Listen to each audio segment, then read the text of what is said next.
I used to think I was terrible at project management. Turns out I was just terrible at math. Every timeline I created looked professional, got approved by stakeholders, and then completely fell apart within the first 2 weeks. If you've ever confidently told your boss a project would take 6 weeks only to deliver it in 12, this video will save your career. I'm about to show you why every timeline you've ever created is mathematically impossible and the simple framework that fixes it forever. Hey everyone, I'm Fine from PM Library. If you've ever built a project timeline that looked amazing on paper but crashed and burnt in reality, you're not alone. The dirty secret of project management is that most timelines are built on wishful thinking, not real math. But here's the thing. The fix isn't about being more optimistic or adding more buffer time. It's about understanding the 3 hidden factors that make or break every single project schedule. By the end of this video, you'll have a bulletproof framework that actually works in the real world. Let's start with the uncomfortable truth. There are 3 lies built into every beginner's timeline, and I guarantee you're guilty of at least 2 of them. Lie number 1, this task will take exactly 5 days. Really? Not 4.5, not 6, exactly 5? Here's what actually happens. You're confusing effort with duration. Just because something takes 40 hours of work doesn't mean it takes 5 days of calendar time. Lie number 2, my team will work on this full time. No, they won't. Sarah's on 3 other projects, Mike takes Fridays off, and everyone has daily meetings, admin work, and something called life. The average knowledge worker only spends 2.5 hours per day on focused project work. That's it. And lie number 3, the biggest one, dependencies will work perfectly. You assume that the moment Team A finishes their work, Team B will immediately start theirs. But in reality, there's handoff time, review cycles, feedback loops, and the dreaded waiting for approval black hole. Enough problems, let's talk solutions. I'm going to give you the 3-factor formula that will make your timelines actually work. Factor 1, effort versus duration. Here's the simple calculation. If a task requires 20 hours of focused work and your team member can realistically give you 2.5 hours per day of focused time, that's 8 working days minimum, not 2.5 days, 8 days. Factor 2, resource availability. You need to know exactly how much bandwidth each person actually has.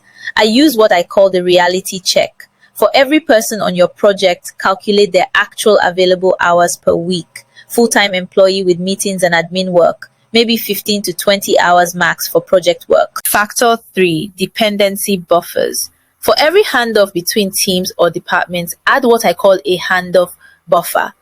Internal team to internal team, add 2 days.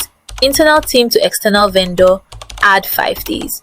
Anything involving legal or compliance, add 10 days minimum. Let's put this into practice. I'm going to build a timeline right now using a real project example. Let's say we're launching a new website. Most people would say development takes 4 weeks, design takes 2 weeks, testing takes 1 week, total 7 weeks. But let's apply our formula. First, I'm breaking down the actual effort required.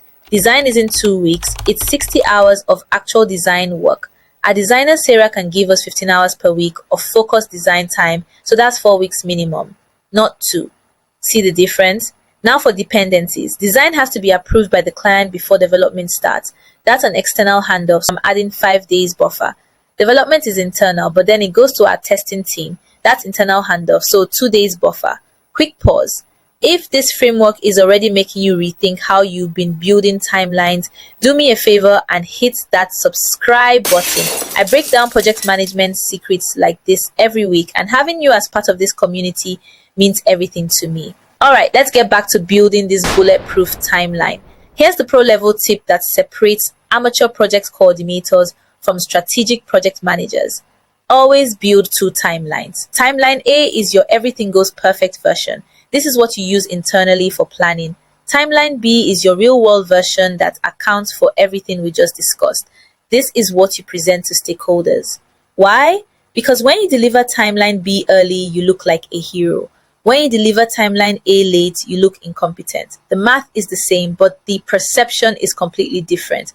This is how senior PMs manage expectations and build trust. Let's recap what we've covered. Your timelines fail because you're confusing effort with duration, assuming full-time focus that doesn't exist, and ignoring the reality of handoffs and dependencies. The solution is the 3-factor formula. Calculate real duration based on actual available hours, account for resource constraints, and always add handoff buffers. Now, I know this seems like a lot of math to do for every project, which is why I've created a timeline calculator template that does all of this automatically.